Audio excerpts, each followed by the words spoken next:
say, why don't we start doing little podcasts and things like that? So and keep it more interactive. Conversational rather than telling somebody schools. So I don't know about. Maybe I'll put it back to this to the guys that are here. How have you found this year? Has it been Better, worse, better, interesting, good, useful? And we've tried to make it on topics which are we got them early to choose a whole list of topics and choose for the year as to where they wanted to go. Yeah. And we've been really happy. That's all right. That's right up there. Yeah, right up there. We've been really happy with this sort of interaction. Normally we get an average of 9+, I reckon. We haven't had much under 7. No. Ever. So hopefully we'll certainly get up to a few more on their way, and the Gilfillans, that'll fill it up. But one of the topics that they did choose was this topic, basically. And we felt that it was, because it was the kids that were choosing, or not kids, I'd have to say young adults, choosing these topics. And that whole transition from kids to youth to adults is a fairly big challenge, I think. And it's just a matter of we're trying to facilitate that change as best we can. And certainly, just to give you guys an understanding, so Robin has, maybe I'll hear more from Robin because it's going to be more truthful. Are you telling lies again, Glenn? But from my understanding, Robin's been in this counselling space most of her career. And certainly when I chatted to her and just about youth and depression and challenges that are faced, and even to the point of suicide, has been something which she's grappled with kids and probably not just kids, throughout her career. And as a result of that, I feel that she is way more equipped to have a meaningful discussion with everyone, and just both ways. Come on in, boys. Oh, now we're going to fill up. I have to get some more. Just grab those chairs around this side. Just shuffle in. You're right. Now, back stalls, mate. You'll be right. So in a similar way, I think there's more coming. Steve coming as well. Yeah, he's on his way. There might be a back stall there.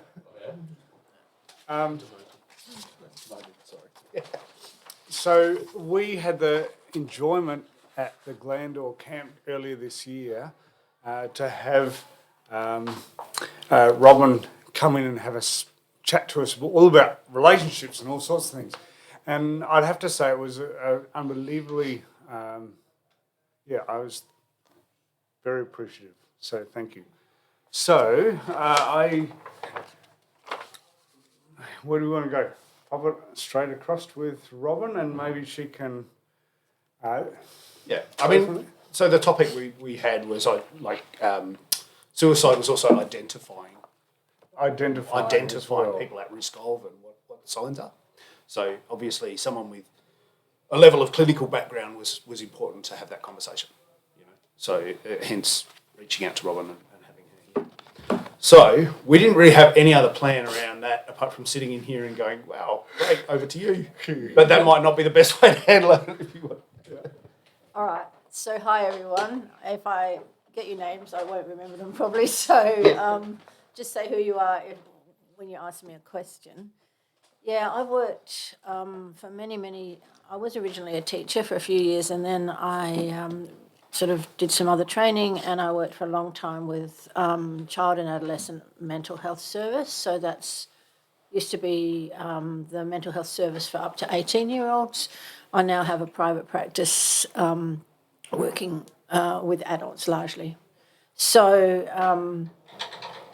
that's where I come from, and it's certainly a topic that I have had to work on, had to address with young people who are quite troubled. When Glenn asked me, I did encourage him to have conversations with you all, which I hope has happened. Well, I know it has happened because Glenn told me.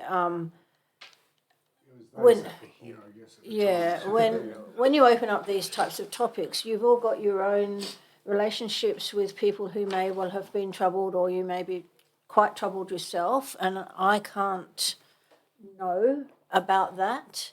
So we need to be quite attentive to how you're feeling in these sorts of conversations. If you feel like, hey, I'm not really comfortable with this, I'd really encourage you to talk to somebody that you know, or to leave the room, whatever you need. I'm not going to give a talk here. I'm just going to answer your questions, because I think then you get to hear what you want. But asking questions around these sort of serious matters is perhaps a bit difficult. So, I hope you'll take the risk. I thought we could actually start with just a moment of just being quiet before God, just to sort of really come into this space, to sense His Spirit. And maybe I'll just say a couple of words and then we'll just be quiet, and I'll invite you to maybe open up your own hearts, plus to think of people, maybe you know someone that has killed themselves or has been really, really struggling with that idea. I'd like you to sort of bring them in your mind into this sort of quiet space for a minute, so we honour the struggle and the difficulty that people have. So let's just be quiet for a minute, and then I'm open to questions. Great God, we know we live and breathe and have our being in you. We acknowledge you in this space now, and in the relationships that we all have, and in our hearts, and in our concern for others, maybe our worries and our griefs. Be with us all now.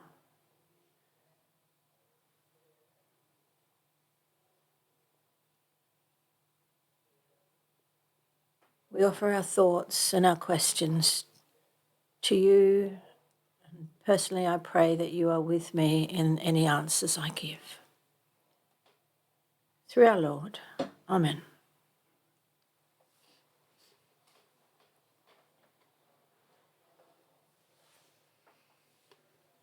Sometimes when we're quiet, different things come up.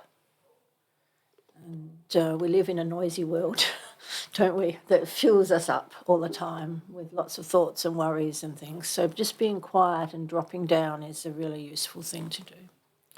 Okay, so over to you. I don't know if anybody's got a question to start the ball rolling, but I'm open. Could be a tough crowd, I think.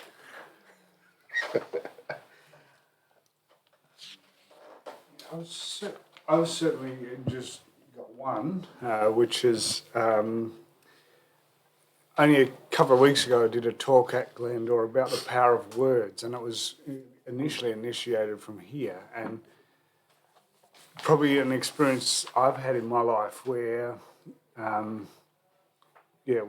we did shift all the way across to Malaysia with the whole family. We'd only just landed within under a week, and the new boss I had over there was a wretch. No, hang on, what's the word? No, he was just a real tough cookie. And he sat me down, and within the first week, I'd only just known this guy, and he just absolutely ripped shreds off me. And I couldn't believe from that point, there was 4 months where I was literally just sleepless nights, and I think in a real state of depression, to be honest, just to try and grapple with what this guy had sort of said. And it was just, certainly, I just noted really that was a point in which I found unbelievably challenging. And if anything, just to try and, even today, it still hits me. It's like, I can see. I think that's probably a really good starting place, Glenn, because words are one of the main ways in which we relate really with each other, and relationship and belonging is incredibly important to all of us, isn't it? And I think if we look at the developmental stages of people as we grow up, then what's acknowledged is that in your teens, as you're becoming more of, getting a sense of your own person, and maybe a bit different from your parents, different from your family, sort of clarifying your own ideas, then the focus on relationships with peers, with your same age, that's what you're interested in, isn't it? You're not so interested in what your old folks feel or anything like that. It's like belonging to the group becomes extremely important and sort of almost about survival, really. How do I fit? So that's a big issue in, probably 12 upwards, maybe younger.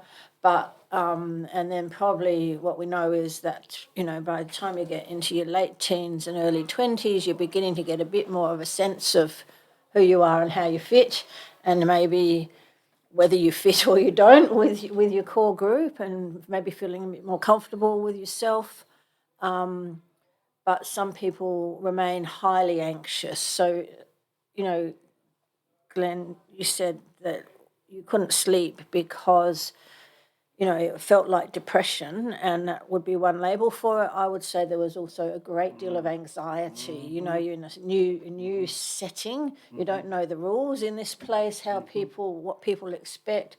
Then somebody lands on you with a whole lot of really negative stuff and expectations, and you think, anxiety and depression sort of go together. And I just want to give you perhaps a little bit of background knowledge about how our nervous systems work. Whenever we feel threatened, like there's something that might make us less safe, like you clearly were, then we have two parts of our nervous system, what's called the sympathetic nervous system. Oh, you've got that?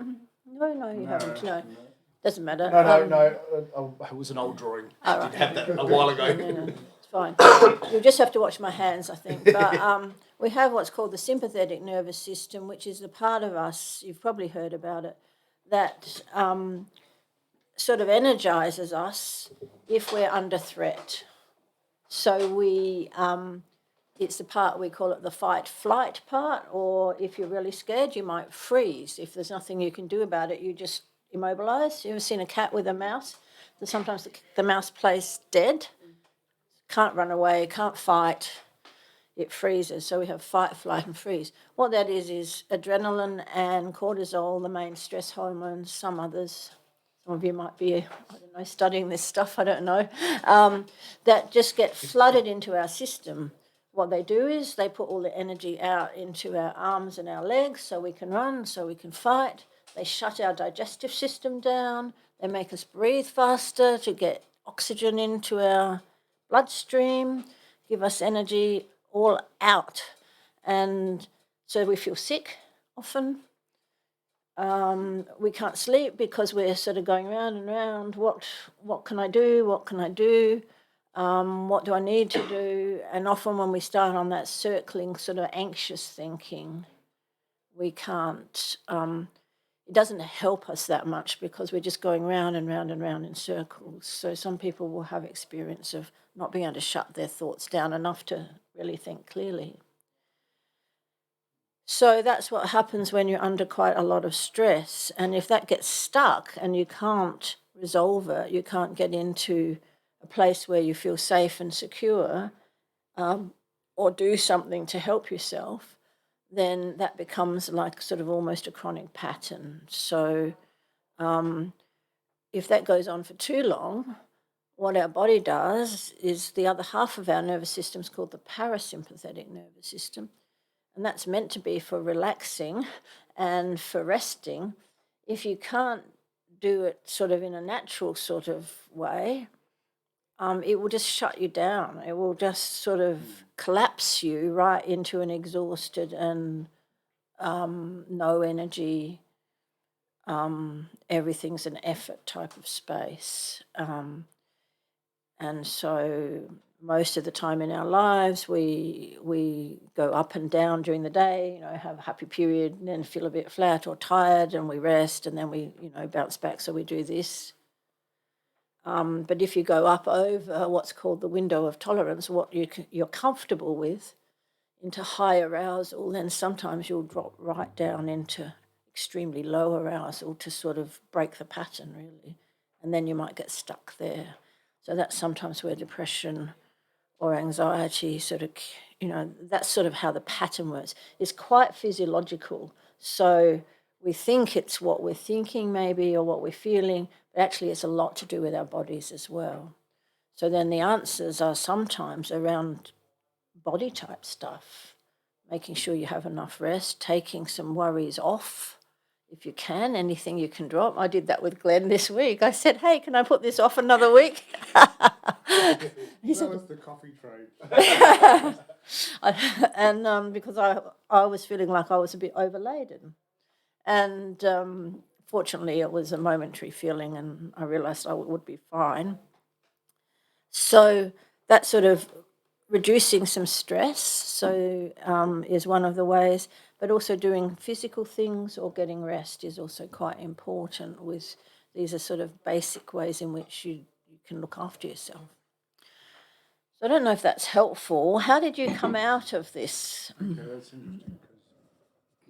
Yeah, I'd have to say, because, he was about a 75-year-old Chinese hardcore character. So he really rips, strips, and because you're totally exhausted when you just packed up a whole household to come to a new country, and then you're starting this out. And literally, I was then in this state of, I think anxiety probably is really more what it sat with.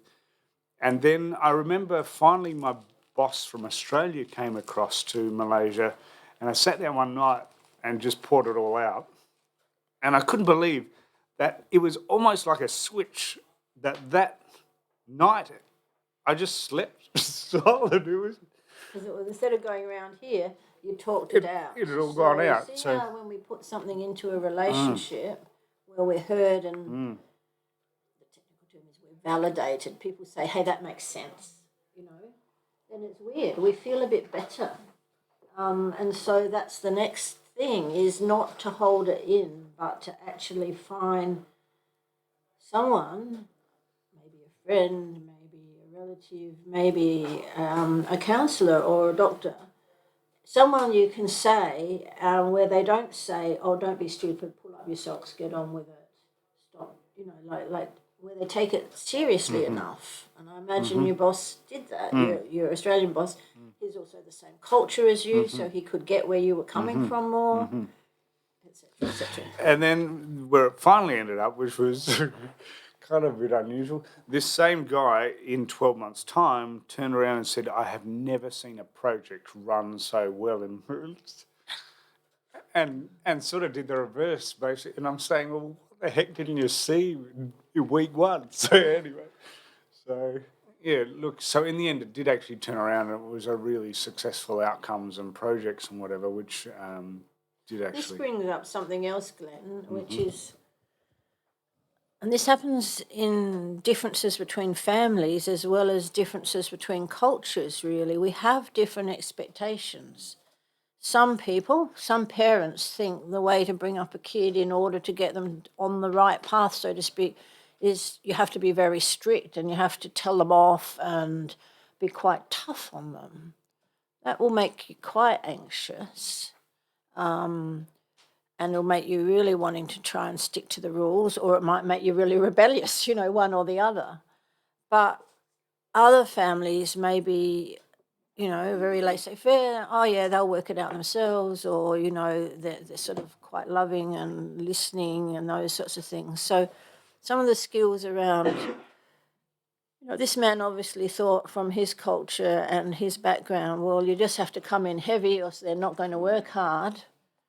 And then he offered you something, but he didn't give you encouragement along the way. Hey, you're on the right track, mate. Whereas if he'd done that, that would have helped. Picked it up. You would have thought, oh, I'm not, sort of not doing a good job soon enough.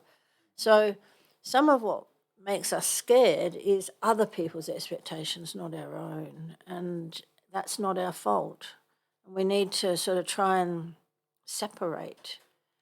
Is this Dad's issue, or is this my teacher's issue, or is it really my issue? Like sometimes helping tease out what's going on here and you need someone else. This is one of the things you do in counselling, really, is, okay, let's have a look. What's really going on here?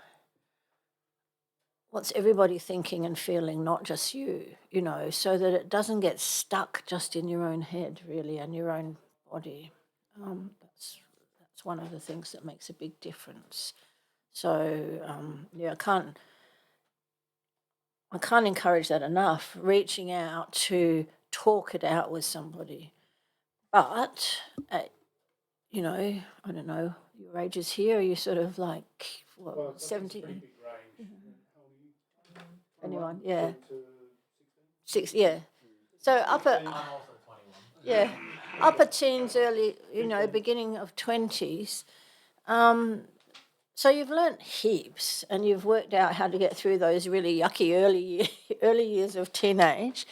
But if you have a friend who is saying, look, I'm really depressed, I don't think I should be here, I'm a burden to this is one of the common things, everybody would be better off if they didn't have to worry about me or something like that, which is sort of quite depressive thinking around. You begin to have your perception a bit distorted. You don't realise what it's going to do to your family if you, decided that actually it would be better if you weren't here. And so you're thinking quite in a distorted way, because the trouble with suicide is it leaves enormous pain and guilt and impact on a whole range of people in your circle that they live with for years. So you've escaped maybe, and everybody else is really feeling guilty, bad, what could I have done differently, all of that stuff. It doesn't really solve anything. But you can get into this distorted thinking. So if it's as serious as that and people are thinking suicide, I would be encouraging you at your age that you don't, if you've got a friend who's saying this, don't carry it on your own. You really need someone older that's got a bit more life experience and perception. You maybe need somebody professional as well. This happens perhaps more in younger teams where people say, oh, I'll tell you this is how I'm feeling, but you're not allowed to tell anybody, and if you're my friend, you won't tell anybody. That's just not a secret to keep, So and one of the signs you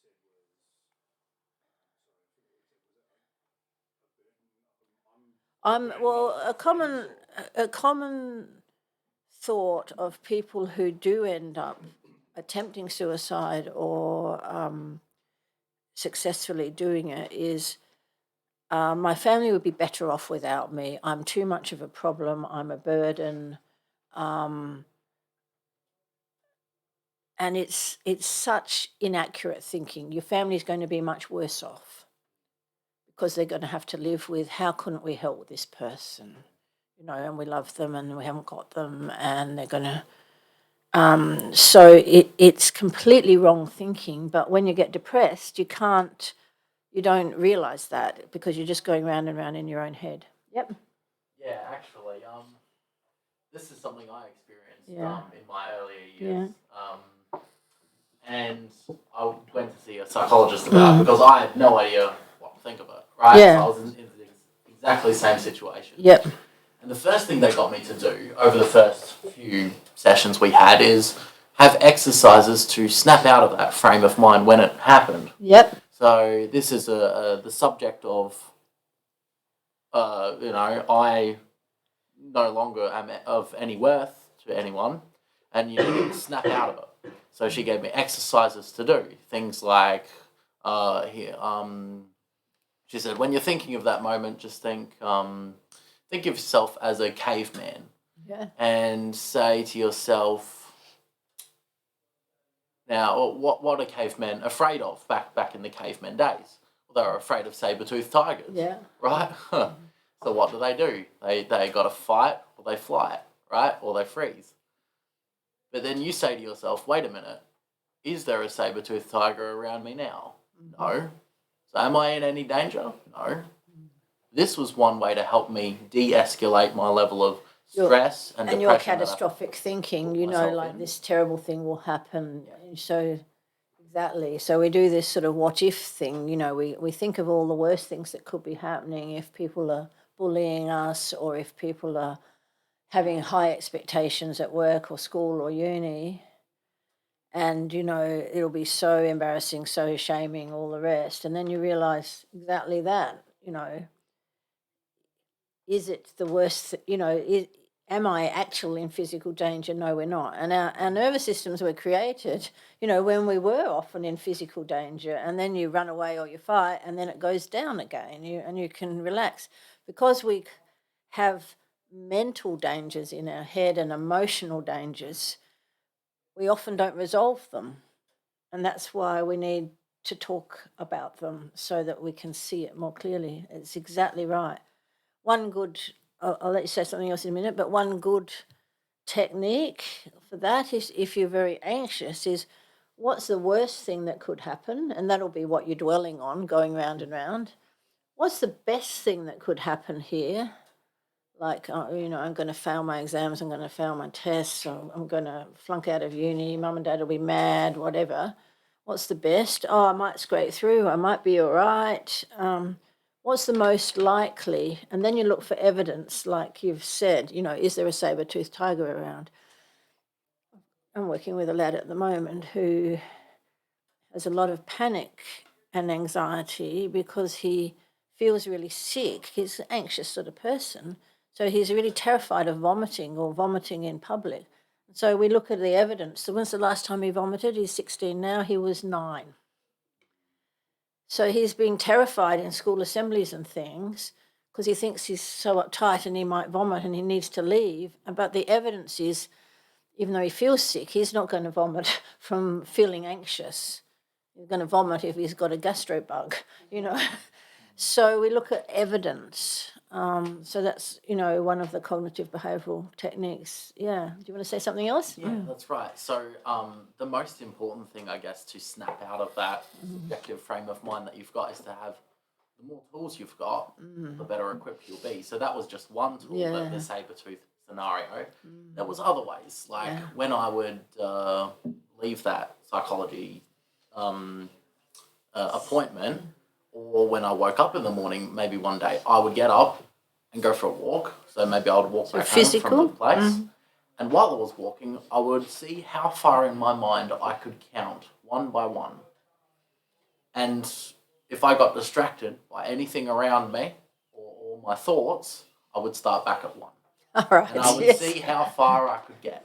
This is like a walking meditation, really, yes. And things like that, or other things like yoga, or just simple stretches. Yeah.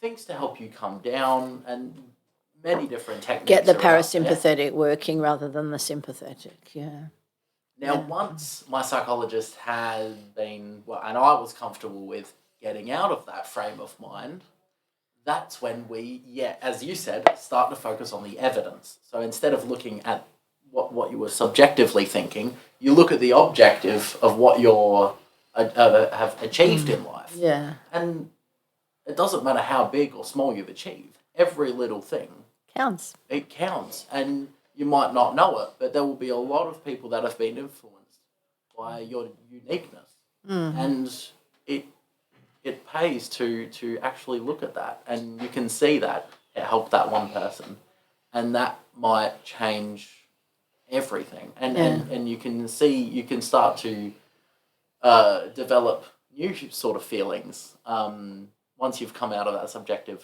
frame of mind. And it's something I still struggle with now, but I've got those tools and equipments in my mind that I'm ready with to continue on that journey. Yeah, that's a great story. It's not like it finishes. You just learn some extra things to help you.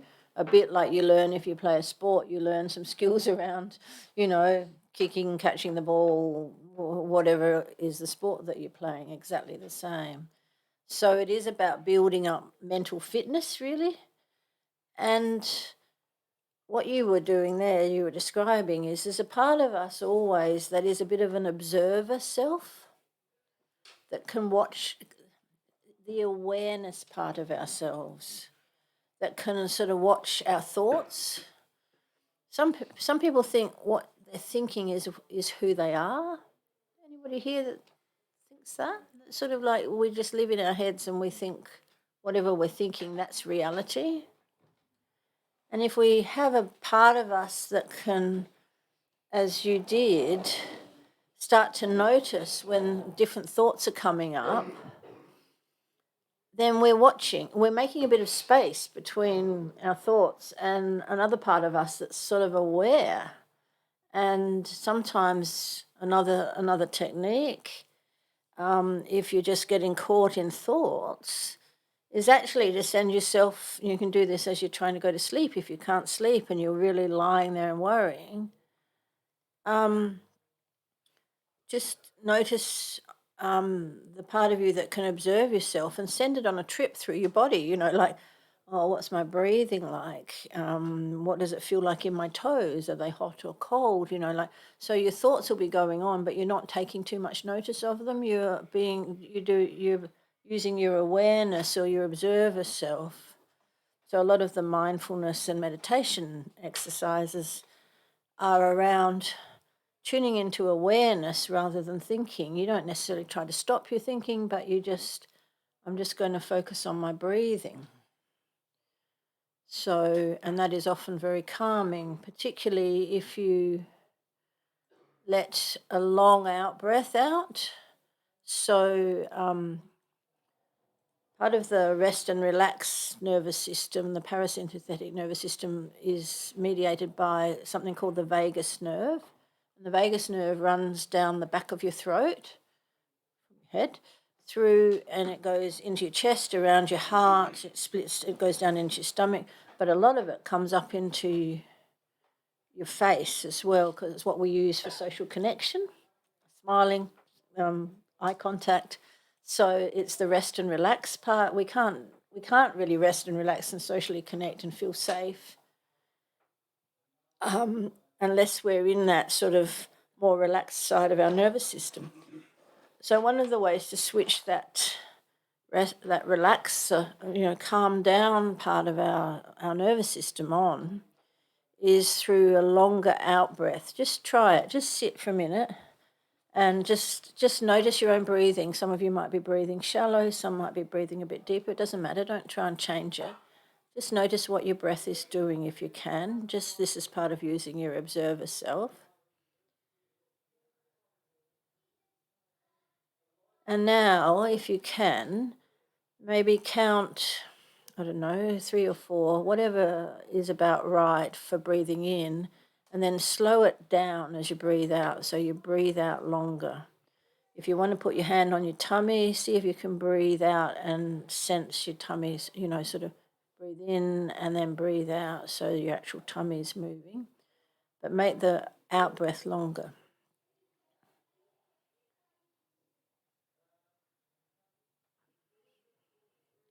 Anybody want to tell me what they've noticed? That was very short, but... Feeling dizzier. Dizzier, yeah. Yeah, so you might, yeah. Sometimes that will happen, particularly if you're breathing shallow to start with, yeah.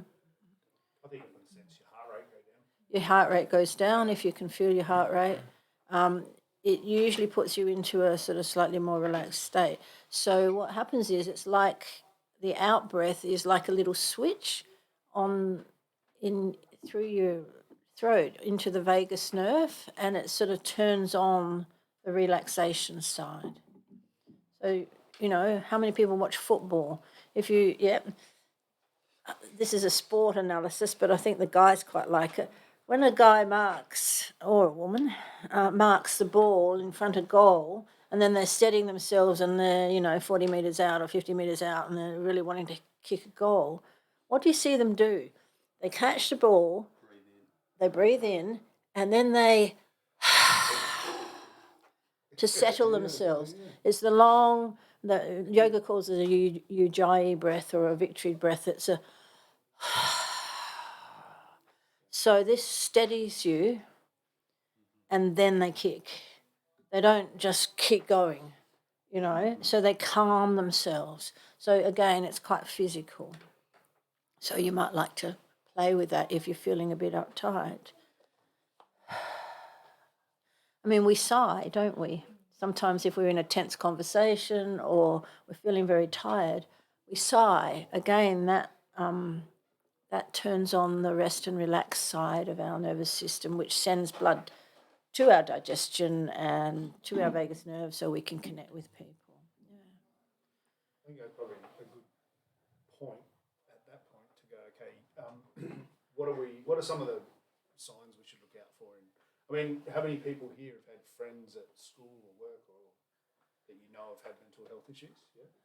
So it's pretty common these days, yeah. So, but what are the signs that, there's obviously, did you feel like you knew exactly what was going on, or was it a gradual thing? You went, oh, hang on, this person's not well. How did it go for you? Gradual? Yeah. I had a friend who approached me and I felt a bit like, I just don't know what to say. Yeah. I really wanted to help them, but I didn't know what to say. Yeah. So I guess what are some ways you can go about talking to a person who's struggling? Yeah. Has anybody seen the website or heard over media of various sorts of the Are You OK site? Yeah. So that has some really good techniques in it for basic listening, which is to really listen carefully, to not come in with solutions too quickly, but to say, but to empathise, to sort of join in with, that must be horrible, or I can really see you struggling. Hey, this is beyond me. Eventually you really need to get to, I don't know what to say. So being real is good. I really don't know how to help you. I'd really like you to tell your parents or tell your partner or go to see a doctor, or, I really like you to get some help. But the core thing is not just changing the subject, I suppose, we all want to be understood, don't we? And cared about. And so giving people time, and even sometimes we'll feel quite uncomfortable ourselves, so it's a bit hard. We want to change the subject or make a joke or something. But if we can just sort of listen a bit, put up with our own sort of anxiety about, I don't know what to do here, and just sort of join them. Gee, that sounds tough. Do you want to tell me anything more about it? So to give a little space, because you could see from your example, Glenn, that when you were able to explain to someone, you immediately felt a bit better. When we feel better, we can think better. When we're in high anxiety, our brain, we have, the automatic, in our brainstem, we have the sort of automatic sort of parts of, breathing and heartbeat and stuff like that. Then in the middle part of our brain, across the back here, this is very simplified, the midbrain they call it, is sort of more the emotional threat awareness part. So it makes sense, doesn't it? Because the perception comes up our nervous system, gets to the middle part quicker than the frontal part, which the frontal lobes are where we do most of our thinking and planning. So if we're under threat and anxiety, that gets recognised by a part of our brain called the hippocampus, like a little filing cabinet, really, that sort of sifts through, this looks like this might be dangerous, And it could be a smell, it could be a whole range of sort of visual or other memories, not thinking memories, and it sends messages to our amygdala to release stress hormones. So once we've got stress hormones, we're already in fight, flight. We can't think that well. We're on automatic. So giving people a little bit of time, listening to them, space, taking them seriously, but staying as calm as you can, like just feeding back, oh, it sounds like this, or you're telling me that, or, whatever. That calms them down enough where they can think a bit better, because then it's going past their midbrain into their frontal lobes. And then you can come up with, I really don't know how to help you. I really wish I could. I really think you need to tell somebody older. Is there someone safe you can talk to? Safety is part of this, because if a person has adults in their life that just put them down all the time, or who don't listen, then they're not going to be a safe person to talk to. So then maybe there's a uni counsellor or a school counsellor or EAP at work, the Employee Assistance Program, or a doctor, the first steps, really. Is that helpful? Yeah. So just make space and they call it validation. Validate what the person's saying. Don't. But you need to also stay a little separate. You need to think, this is how they're feeling, and what you'll have is like mirror neurons. We often feel like somebody else is feeling when we're with them. Our mirror neurons pick it up and we feel it too. So we need to say, this is their problem. What's the best I can do here? This is the best. I can't solve it for them. So it's not going to help if we get all worked up too and join the anger or the anxiety and do an ain't it terrible thing and get really, really worked up. We've got to stay calm so we can help them feel they're taken seriously, but they're not, but they're calmed down enough to maybe problem solve. If that makes sense. And guys and girls do this really quite differently, so there might be less words sometimes that's needed, but the being with is really, really important. What do you think inside? Church groups are generally pretty loving, caring places, but they can feel quite the opposite sometimes for some people. What, I'm generalising, not just Christadelphians and others. What are some of the things that church groups can do better for this? Well, I think in this space. Yeah, I think on the whole, Christianity can have quite a problem because, it's a bit ridiculous, isn't it? It's actually, Jesus hung out with the downbeats of society a lot of the time, the people who didn't have their lives together. But in church, you put your slightly nicer clothes on, you come along, everybody tries to look like they've got it together,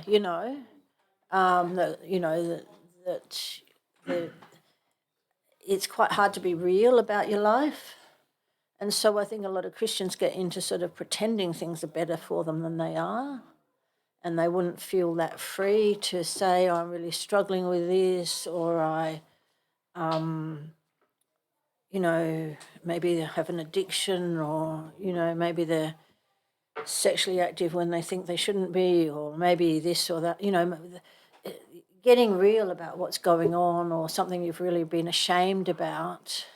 Sometimes we can be guilty or ashamed about things that actually, we can have such high expectations of ourselves that we can beat ourselves up about something that is actually not something to beat yourself up about, so there's so realness, it's realness that counts, realness and authenticity. And if you think about God, God is about reality. It's not about sort of trying to,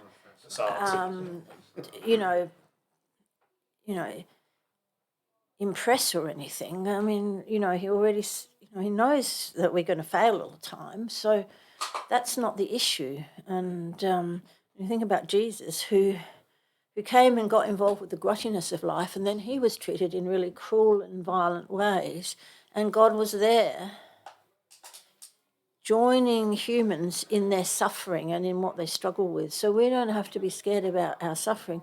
We need to learn how to be with others in their suffering, just like God is, I don't know if that makes sense, but that's how I feel. It does. I think I agree. I think it's So just getting real and taking risks, around being a bit vulnerable about what you're struggling with would often be helpful. But you've got to do that with someone that's safe for you, that's going to respond in love. And, so Jesus, a very funny statement of Jesus, wasn't it? He says, don't cast your pearls before swine.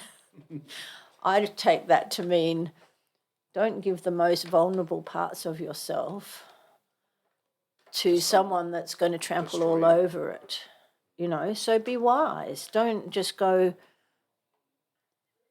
sharing everything about yourself with everybody. That's not going to work.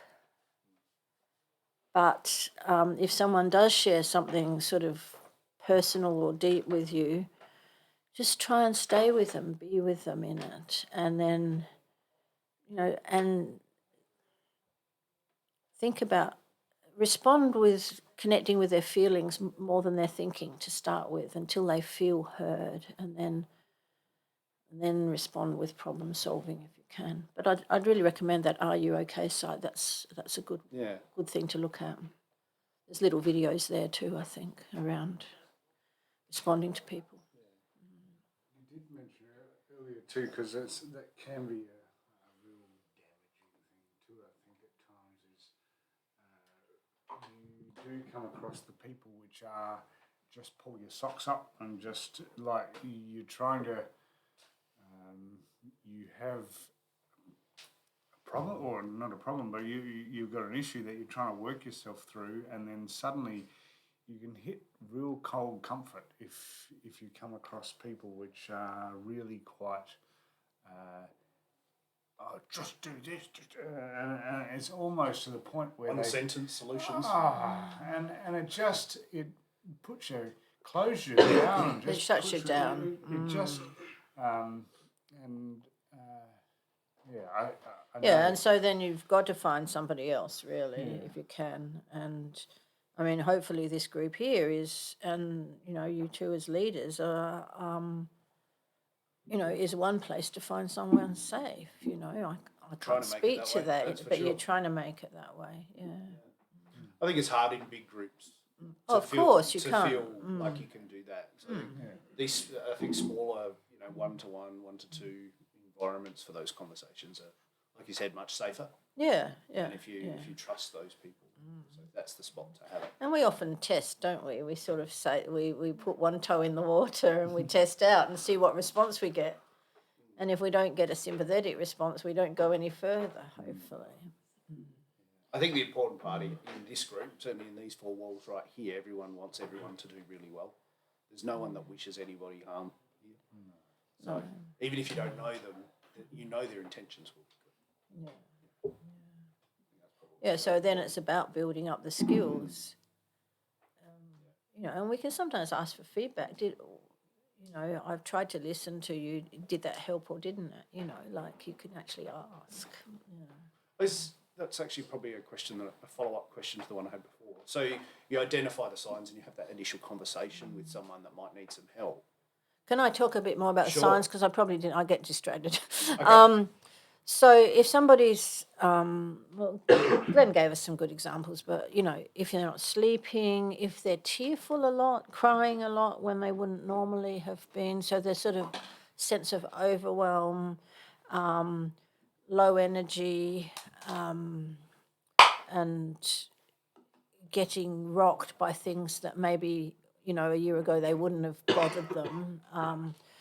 So talking about depressive things, or even having what's called suicidal ideation, which is, the world will be better without me, or maybe I should jump in front of a car or, so notions of ending it. Can I say something else about that? I had a patch in my life where I had suicidal ideation. It's not something I knew I would ever act on, but I was feeling pretty desperate. And our brain, it's there to help us come up with to solve problems. And so the notion of having a thought of killing yourself is just it can be just one random thought in lots of solutions, So it's not weird if you think, maybe maybe it'd be better if I wasn't here. This is a very common problem-solving thought. Our brain will come up with all sorts of things to get us out of a pickle, basically, when we feel like there's no way out. Then maybe I shouldn't be here. So we can be quite tough on ourselves if we start thinking like that. But actually, it just shows that you're feeling fairly desperate and you need someone else to help you with, well, how do I get out of this situation? So don't get tough on yourself if you're thinking thoughts or you have times in your life. I was dismayed at myself. I've got a strong faith. I was dismayed that I would even think that thought. But if you're feeling very overwhelmed and very desperate, then it's a normal thought. So don't, it does show, however, hey, I need to do something about this. I need to get some help. So thinking depressive thoughts, but also no energy, no enjoyment, can't enjoy what you used to be able to enjoy, cheerfulness, not sleeping, no energy. Substance abuse, any of that sort of stuff. Well, we use things like substances to mask uncomfortable feelings, basically. Or crazy driving, for example, taking risks that are really not sensible. All of these things, if people are acting a bit wildly or out of character, then it's about trying to distract themselves probably. So all of these things are signs around, hey, you don't seem to be doing so well or what's going on for you, and you can ask. Yeah. Well, we're actually hitting just over 10:30, so we should probably wrap it up there. Thank you. It's all right. It's a big topic, so. I've got a quick question. Yeah. I just wanted to make a quick comment just to say that, even me, I've got so many tools with myself to help myself.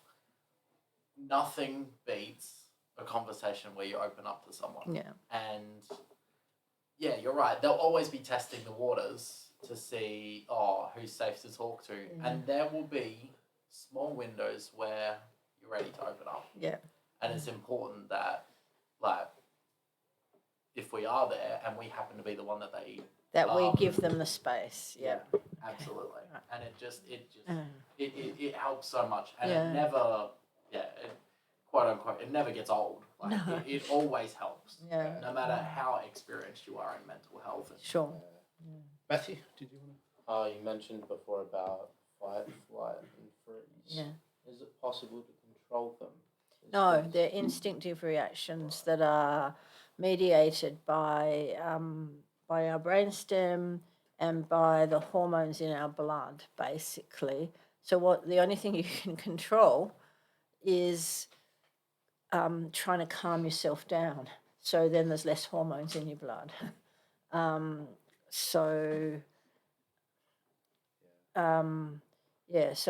anything you can do to calm or to release energy, if there's a lot of anger, for example, doing something really physical with that energy is really helpful. Running, bike riding, trampolining, anything with rhythm is usually helpful as well. Kickboxing. So releasing energy is sometimes one way that people who are more activity-oriented find that they can calm themselves, because the emphasis is on trying to get back into the normal sort of level of arousal and de-arousal in our lives. That's the normal. Yeah. Is that helpful? I think that's more about understanding the reaction of yourself. Like when you feel the hairs on the back of your neck go up, or your palms go sweaty, or you get the shakes or something like that. That's your body. You can't control that. That's a physical response. And then you get to think about what you need to do to de-escalate that. Yeah, so, I mean, obviously these days most of us don't get up and run away if it's a sort of mental or emotional threat. Though Glenn might have thought maybe I'll go back to Australia, but You're telling me. Wasn't a thought, was a suggestion. but if we don't act on what it wants us to do, then that's where it gets a bit stuck. It goes around in our heads. All right, I think we probably close with prayer at that point. All right. Heavenly Father, we thank you for the time you've given us to talk about some tough issues that we face in life. We know that you love us and care for us, and we care for each other, and sometimes we just feel like we don't have the tools available. Lord, we know that if we show love first and care, then the tools and conversations will come. Help us to put that into practice with our friends and our family. Keep us safe, we pray, to come back again another week if it's your will that Jesus doesn't return. Keep us safe, we pray, through Jesus. Amen.